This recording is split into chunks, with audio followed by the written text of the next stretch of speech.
Take your time, John. Seriously. Welcome. Thank you for doing Hello. first. I'm Jessica. Jessica, good to meet you. Hello. It's John Dugan. So as I was saying, you guys probably know who these guys are, but we have John Dugan, R.A. Milhailoff, best known from Texas Chainsaw Massacre, Chainsaw Massacre 3, among many other things. Yeah, just to get things started a little bit. John, you played Grandpa back in the day. Obviously, like when I met you a couple of years ago at a convention, I was like, this guy's not even a grandfather age now. Oh, no, I'm grandfather. Like, whose idea was it when they saw you were like 20, they're like, you know what you should play? 113-year-old man. I'm like, perfect role. Kim Henkel, actually, because he was married to my sister. So it was like pure nepotism. I was an actor, I am an actor, but it wasn't like because I was a gas station attendant, Not, I don't have anything against gas station attendants. I'm just digging a hole here, aren't I? But, yeah, I was doing a children's play in the Dugan Theater in Chicago called The Terry Little Tales. Dancing around in tights, telling folk tales and doing folk dances and singing folk songs from around the world. And Kim called me up and asked if I'd do this thing, so I put a play and went to Texas. They wanted somebody, I was really slightly built. They wanted somebody small to make the big people even bigger, so that's kind of how I ended up with the role. Cool. And R.A., was that a similar story for you? How did you get in with Texas Reed? No, it was quite different. But strangely enough, John and I are the same age.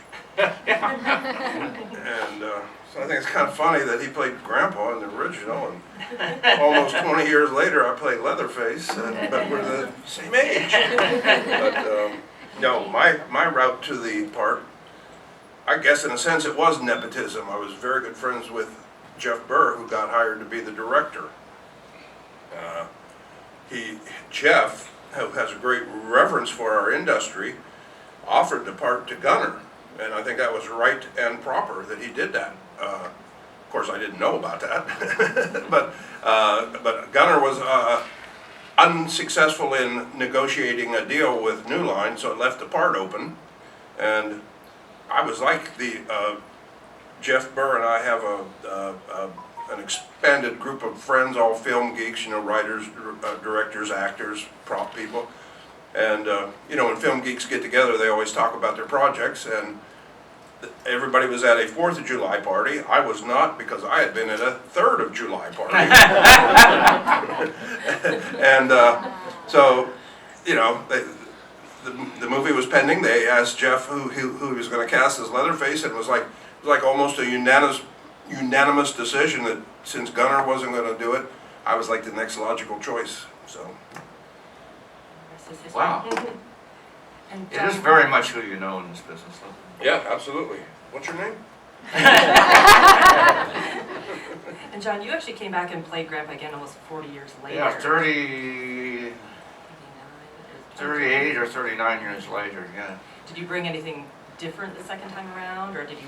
No, not a whole lot, no. I was begging them to give me one line. I've got a great idea for a line. Just let me do one line. No, just sit there, and do your grandpa thing. So, Probably creepier that way. yeah, in retrospect, that line would have kind of blown the whole grandpa thing. But to answer your question, no, not really. Same thing. Yeah. Okay. And R.A., I know that you have a background in wrestling. What do you bring? How do you bring wrestling into the roles that you play?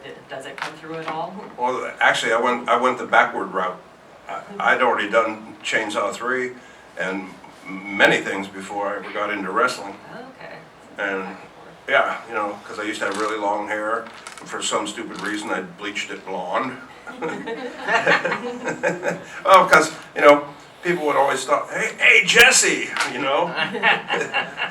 And So I went backwards. I went, like most wrestlers, start with wrestling and then segue into movies. I started in movies and segued into wrestling. I didn't have much of a career because I got into it too old, but I was in the same wrestling school as John Cena, though I do not have a clear memory of him. No, for the reason, because the training goes in rotations, and he was much further advanced than I was, so I didn't get in a ring with him or train with him. But I remember him being at the wrestling school, and one of my very good friends, ironically, who was cast as Leatherface in the 2003 remake, and got hurt and replaced, Brett Wagner. I don't know if you know about his story, but he was cast in the 2003 remake, got hurt, took a day off to go to the doctor, and they replaced him. That's a side story, but Brett, yeah, you didn't hear that? No, Oh, yeah. it sucks. Yeah, it does. But Brett actually gave John Cena his original gimmick, the prototype. If anybody's a wrestling fan, deep into that was John Cena's original gimmick. You know Chuck? Did you know that? Yeah. Are you a wrestling fan? My friend Ripley is. Who? What? My friend Ripley is a huge wrestling fan. Oh, really? Yeah. Okay, well, all right. I'm Yes. too. I am too. You are? Oh. All right, okay. So, Brother. well, let me tell you something well, let me tell you something right now, brother. I don't think you know who you're dealing with. Bruce Bronson, the Iron City Savage, 300 pounds of coiled steel and sex appeal. Yes. Men fear me, women love me, children adore me. I am the heavyweight champion of the world. I gotta tell you a little side story. I gotta tell you a little. So when I had my hair bleached blonde and my goatee bleached blonde, I was getting gas, and at this gas station like once a week for like 6 months, right?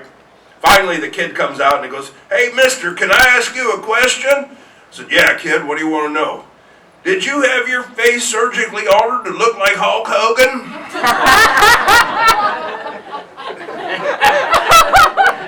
No. We're getting away from the chainsaw stuff. Okay. Got another fan You have there. any questions? Yeah. Was it fun doing the scenes in Leatherface? Yeah. Come on. It's. I'm gonna let you in on a little secret. Alright. Working in the motion picture industry, that includes TV, commercials, and horror movies. It's all fun, man. Because look at this. Look at all the good stuff that happens. Yeah. You have a trailer where you can throw all your crap, and they got a little bed you can lay down on, and when you get there, the first thing they ask you is if you want something to eat. It don't matter if it's 3 o'clock in the afternoon or 3 o'clock in the morning. They'll make you a sandwich, and that's just to hold you over till lunch. Okay? Usually they're very nice people, and they all call you sir, and you get a little bit of money, and and here's the best part.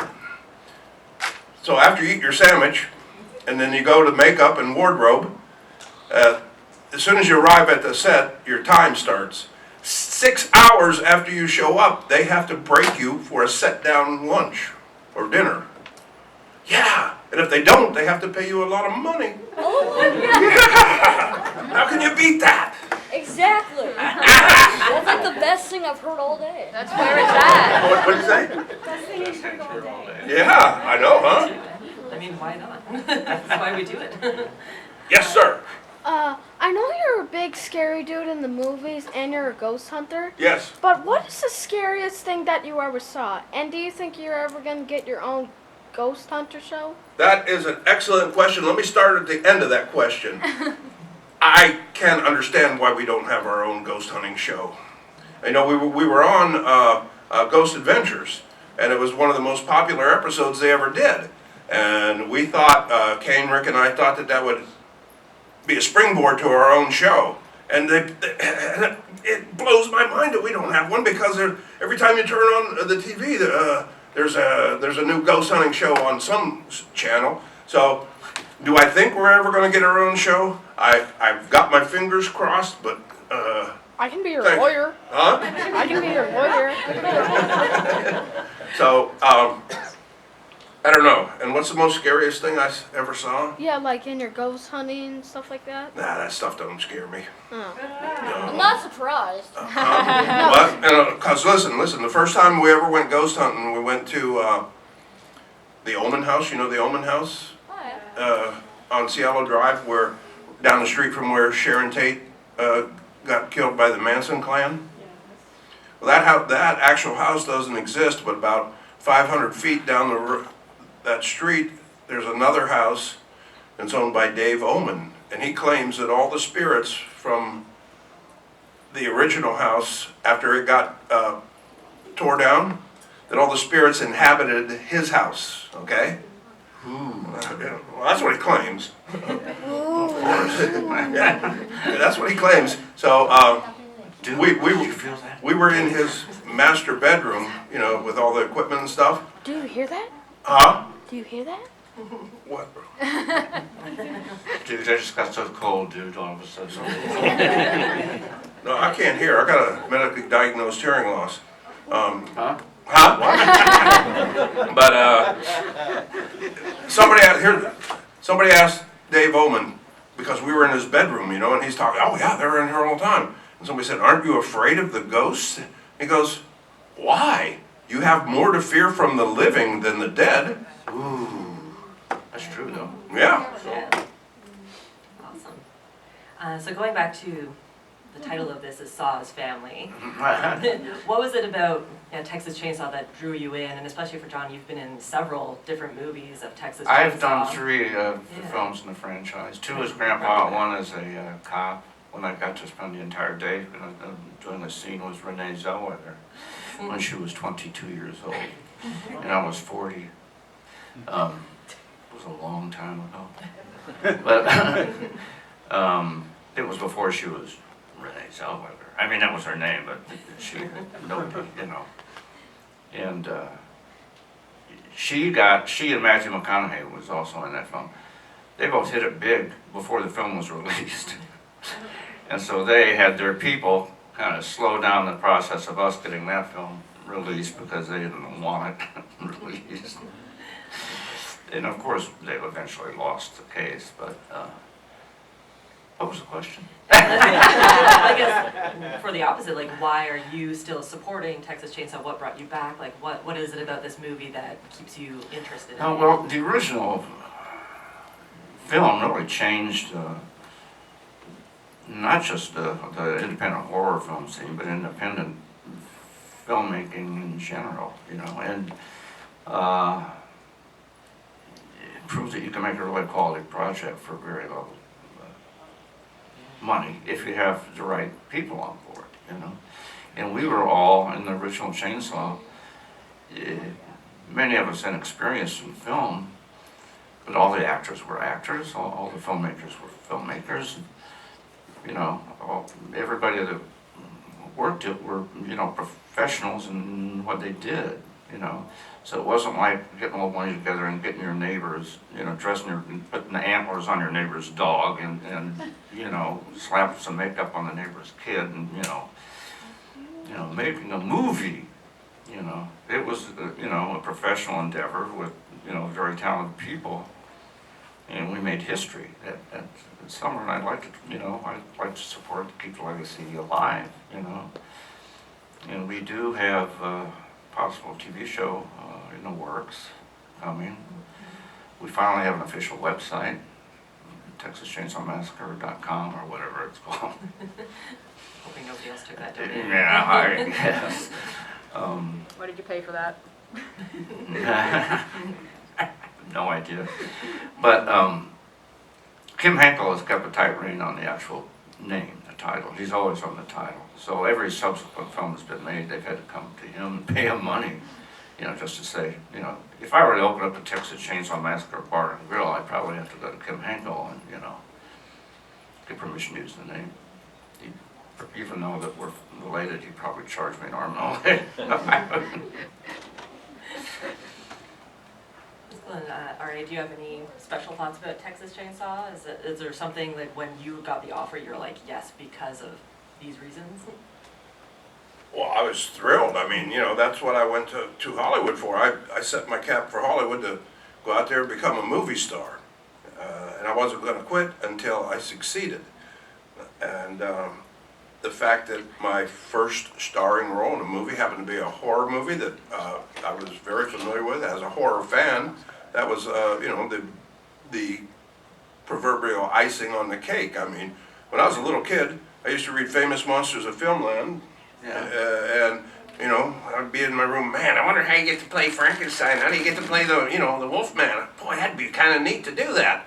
And then when I got older and found out that acting was actually a profession, that's what I wanted to do. So when I got the part of Leatherface, it was my childhood fantasy meeting my adult ambition. Boom, and it was a perfect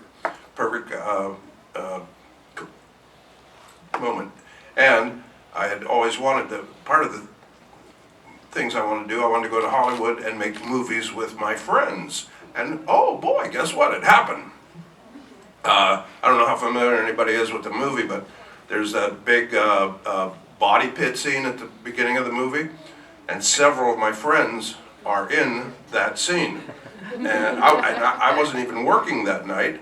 I came out to the set just to hang out, and we were all sitting at a table, and I'm going, hey boys, we did it. We're here in Hollywood making a movie. And it was a pretty cool moment. Yeah, that's neat.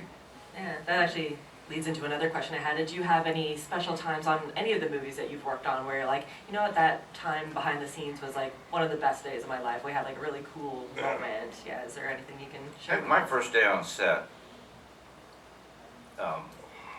and I wasn't working, but I was on the red eye from Chicago to Austin. I was picked up at 6 a.m. at the airport by Kim Henkel. They said, "You want to go to your place and sleep for a while? You want to go out to the set? We're starting already. Just don't take me out there." And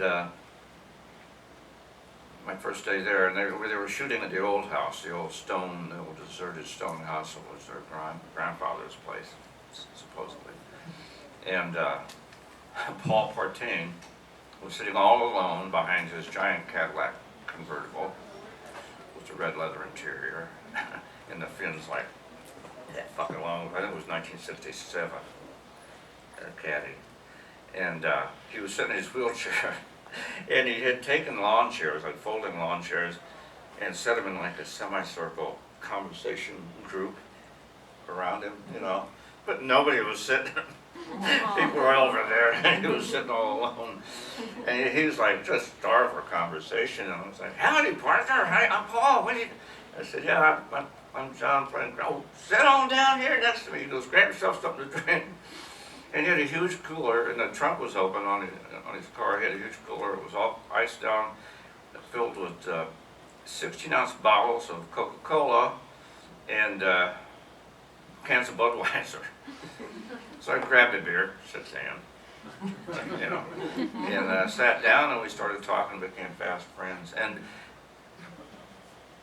nobody realized, what a nice guy he actually was. I knew because of that one day, But everybody who had a scene with, he remained in character with. So they just thought he was that way, that he was just an asshole, which is probably good. I mean, this is part of the genius. I know I'm getting in my digressing and everything, but part of the genius of Kim Henkel and the way his mind works is an example of it is the role of Franklin, because he is the first handicapped character in cinematic history to not be a sympathetic character. You're like, Jesus, guy's an asshole, even though he's like paraplegic in a wheelchair. So when he dies, you're almost like, yeah! Shut that whiny bastard up, that whole, Stanley, that voice. Took the keys, oh my God, they took the keys. Give me the flashlight, that whole thing which is shot just by the headlights of the van and the flashlight. Danny Pearl, who's a very well-respected cinematographer now, and it was his first film job, his first feature film. He's only 23 years old, and that's part of history. It's that scene right there. But I'll go with you. I'll go with you. I'll go with you. I'll go with you. Franklin, no, I'll go with you. I'll go with you. Bear down and push. Franklin, oh, that whole scene. And that's Kim Henkel's mind, to make the crippled guy an asshole. Anyway, that was that first day meeting, Paul, to answer your question. I actually heard from the late Joey Ramone. Apparently he was obsessed with Texas Chainsaw Massacre. Oh, really? Anytime he would meet somebody new, he would make them sit down and watch the movie, and I think he loved the scene where he rolls down the hill in the wheelchair. Oh, yeah. Right off the bat, abusing this poor guy in a chair. But I saw it in a movie theater many years ago in Grapevine, Texas. So it was sold out. And they found an old 35mm print. Part of it had Spanish subtitles. They'd gotten one of the reels from Mexico or something. And the whole beginning with John Larroquette's voiceover and the scroll was missing from it. But when the van door opens and Franklin wheels into the shot in his wheelchair, everybody applauds. Hardcore fans. That was a couple of years after he passed away. Speaking of hardcore fans, we have some here, and I imagine some of you have some burning questions for these guys. Does anyone have something they could ask? And the one right on the end of the hat. That's Chuck. Yeah. I have a question for both of you. R.A., when you played Leatherface, what were some of the steps you played to not make yourself a Gunner clone? And John, what was the most difficult thing about working on that set? Want to go first? Yeah, the most difficult thing was the makeup, probably. Sitting in a makeup chair for 7 hours and then going to work for 25, 26, in Texas in August. With no relief. We had an old Winnebago kind of thing that they used for wardrobe and makeup. It had like a window unit stuck in there. It kind of, and it was cool, and it was kind of cool in there. But you couldn't, and with 2 pounds of liquid latex glued down to your face, you couldn't get any relief anyway, So that was the most difficult part. And I would actually, between setups, I just, zen out. I had to. So if I started thinking about how uncomfortable I was, I'd want to just rip it off, So that was the hardest part. And what I did to make Grandpa, besides just sitting there, but Kim and I had talked about the embryonic, the man is so old that he's reverted, he started turning into a baby again, an embryonic old man. And he said, so, with the finger sucking thing, he says, I want you to do it like maybe reminiscent of a child nursing. And he said, have you ever seen a child nursing? And I had, 3 nieces that a nephew and 2 nieces that my sister had breastfed, and, I'd seen plenty of nursing going on in my life. And I knew exactly what I meant. So when that scene happened, I knew exactly how I wanted to play it.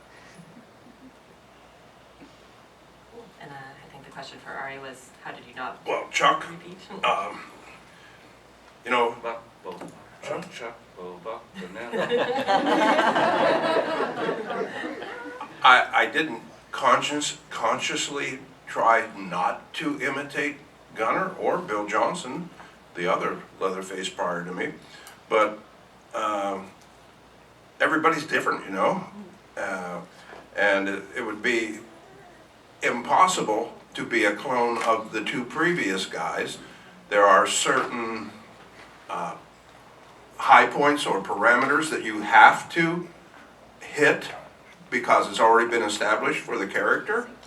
But then the rest of the interpretation is open to my physicality, what was written by David J. Scow, and what was directed by Jeff Burr. So, you know, I did say, I was familiar with both of the movies, quite familiar with both of the movies, and you know, before we started shooting it, I said something to Jeff about watching, should I watch the other ones? He said, no, don't. You know, just to get them fresh in my mind. So, you know, I'm a big believer of what's on the page goes on the stage, you know. And it's my job as an actor to interpret what's written, interpret that into physical embodiment. And, you know, so there was no conscious attempt either way to not imitate or try to imitate. It was just grab the chainsaw and go. Well, you did an amazing job. Huh? You did an amazing job. Well, thank you, Chuck. You're welcome. We're so proud. Yeah.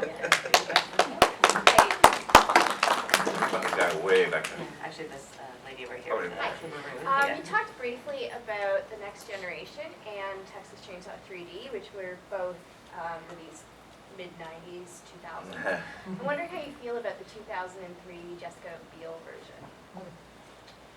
It was meant as a remake, I guess. I haven't seen it. Oh, okay. And I was in The Next Generation, but I've never seen the whole thing. Because Neither did I. they didn't give me a copy, and I certainly wasn't going to buy one. Just out of principle.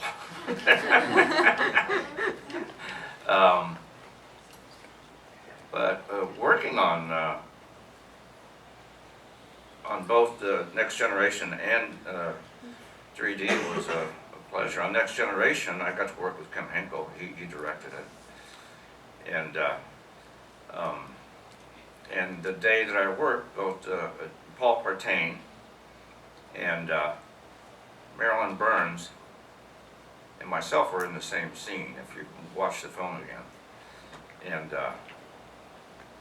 I played a cop who in the hospital was talking to Renee's character, and there's a male nurse or orderly or something wheeling a woman on a gurney past us, and we both stop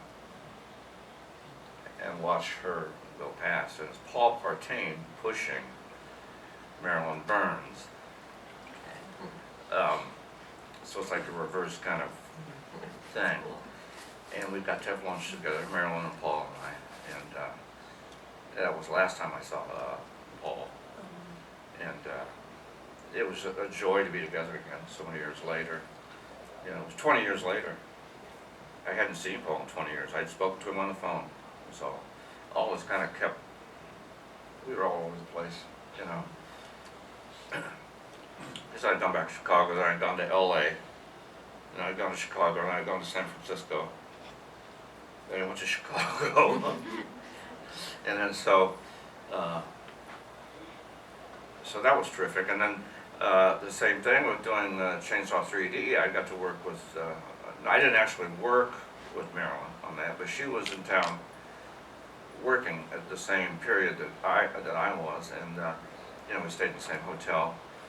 And Gunnar and I had a scene together, which was marvelous. He actually had a line. I didn't get a line. I didn't get a line. Don't feel bad. Yeah. But we did have to have, we had a long lunch together to the point where they were setting up for dinner around us. And, you know, empty beer bottles and wine glasses all over the table. And I said, maybe we better settle up and go somewhere else and let these people get on with their day, you know. So we moved the party to a bar, you know, and continued.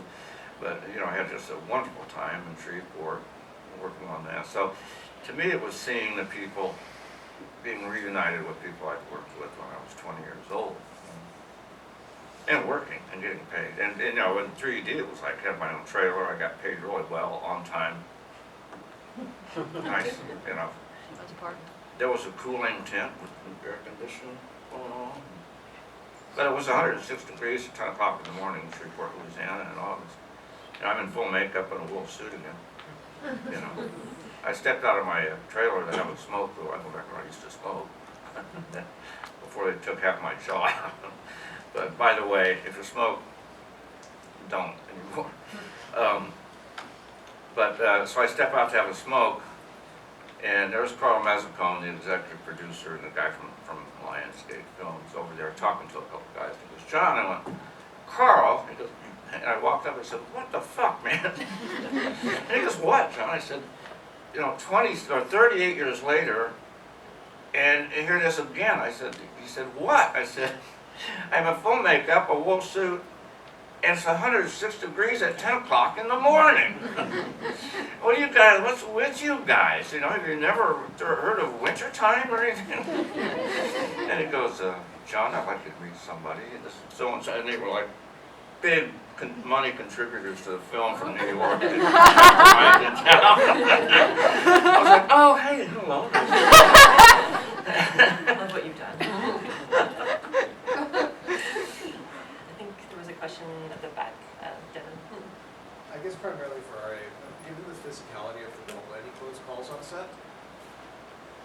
Safety-wise? Sorry, what was, can you Given the physicality of the Leatherface role, any close calls on set, safety-wise? Oh, okay, any close calls the on set? physicality of the Leatherface role, any close calls on set? Any accidents, any Oh, almost accidents? No, not for me. Good. Awesome. Do you do your own stunts, like when you're Leatherface? Kane doubled me. He was a stunt coordinator and he doubled me on some things. So, you know, I guess I was too valuable to be hurt. Air control Kane in there, that's fine. No, I don't know. So yeah, I didn't, nothing, for me, nothing, no peril. But that's the beauty of working under the aegis of the Screen Actors Guild. They don't let you be put in peril, and they make sure that you have, what? What do you get when you're working under the Screen Act? Where's that kid? What do you get when you're working? What? What do you get when you're working? Well, you get money. No, you get a trailer. Remember? You get a trailer and You food. get a trailer and air conditioning, a little Accommodations. and a little TV. And a little food. Yeah. You know, Also, so, Did you get somebody to change your bed for you? huh? Did you get somebody to change your bed for you? Change my bed? Yeah. Well, it didn't have any sheets, or they don't have sheets on them. They're just like a day bed, you know, like a couch. But yeah, so anyway, back to the guy in the back. Yeah, you know, everything's kind of easy peasy when you're working on a fairly big budget movie that's signatory to Screen Actors Guild.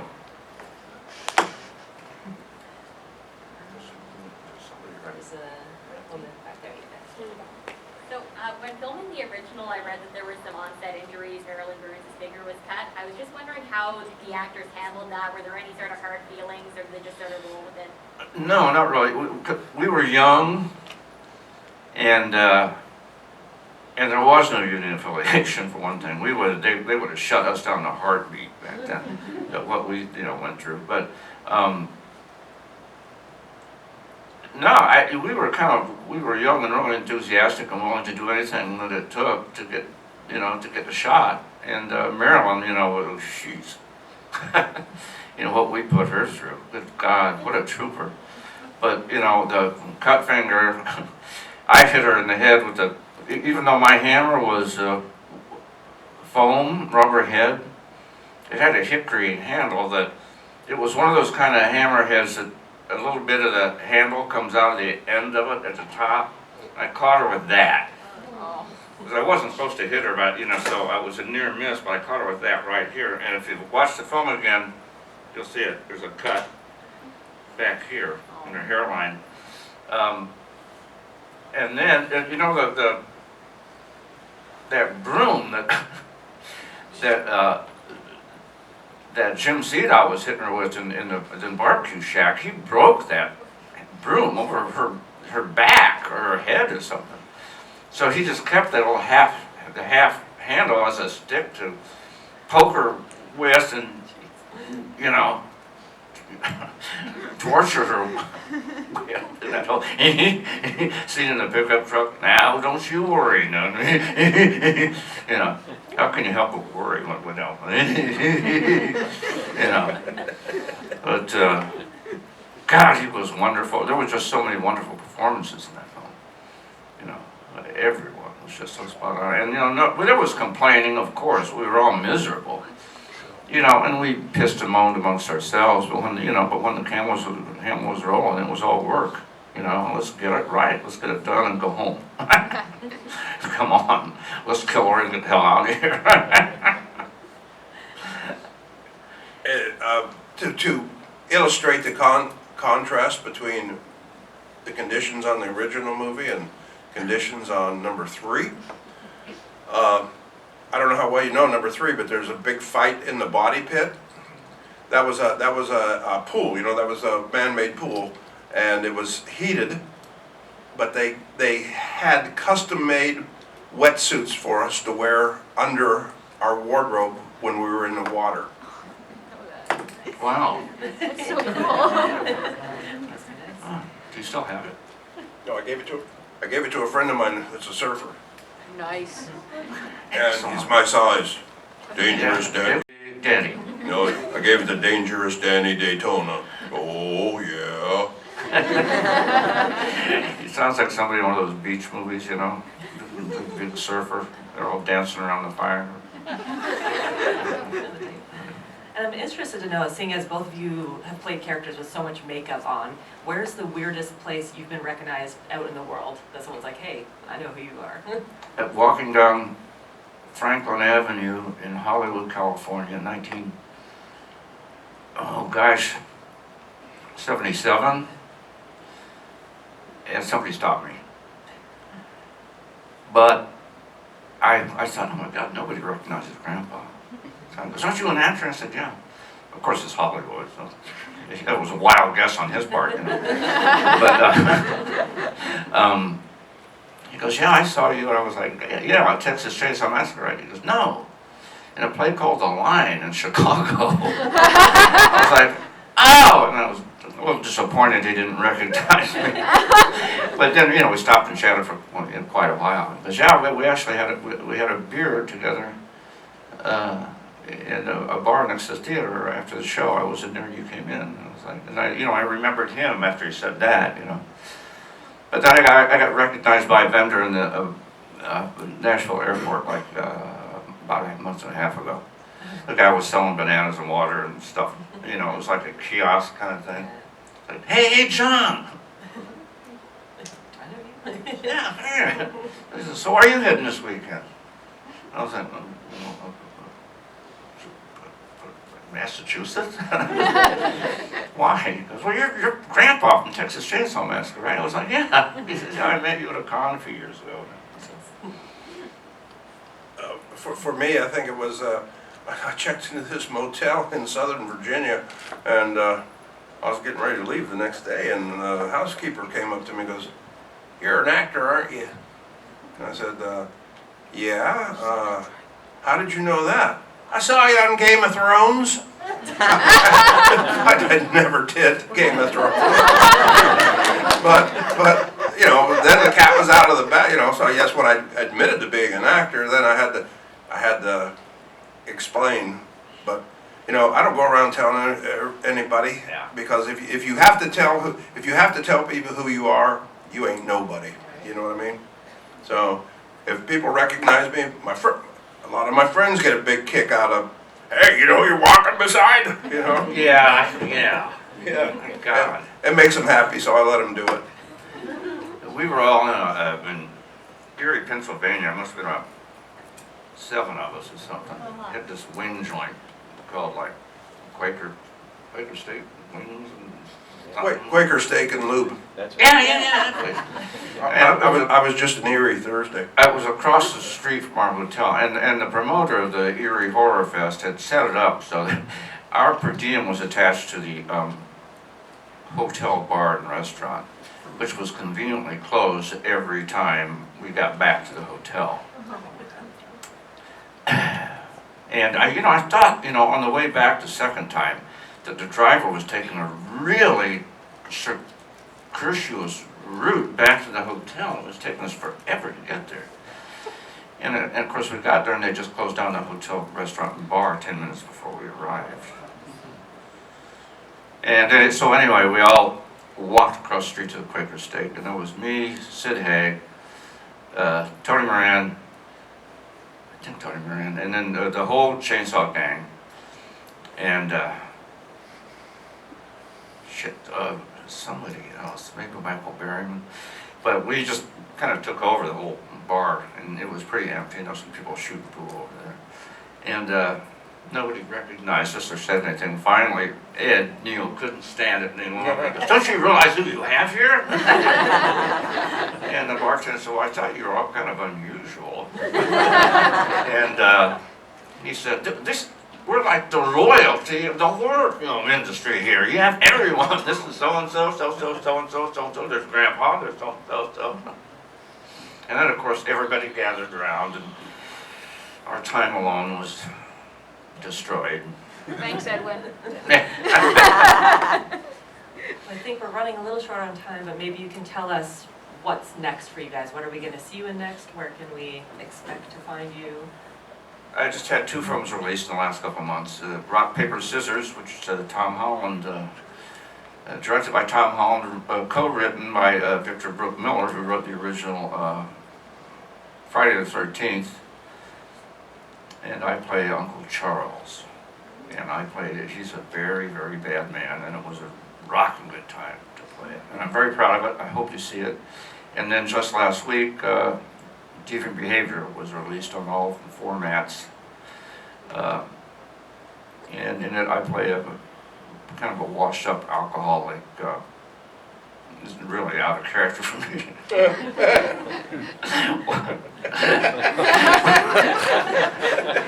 I cracked myself up. Washed up alcoholic homicide detective who teams up with a washed up alcoholic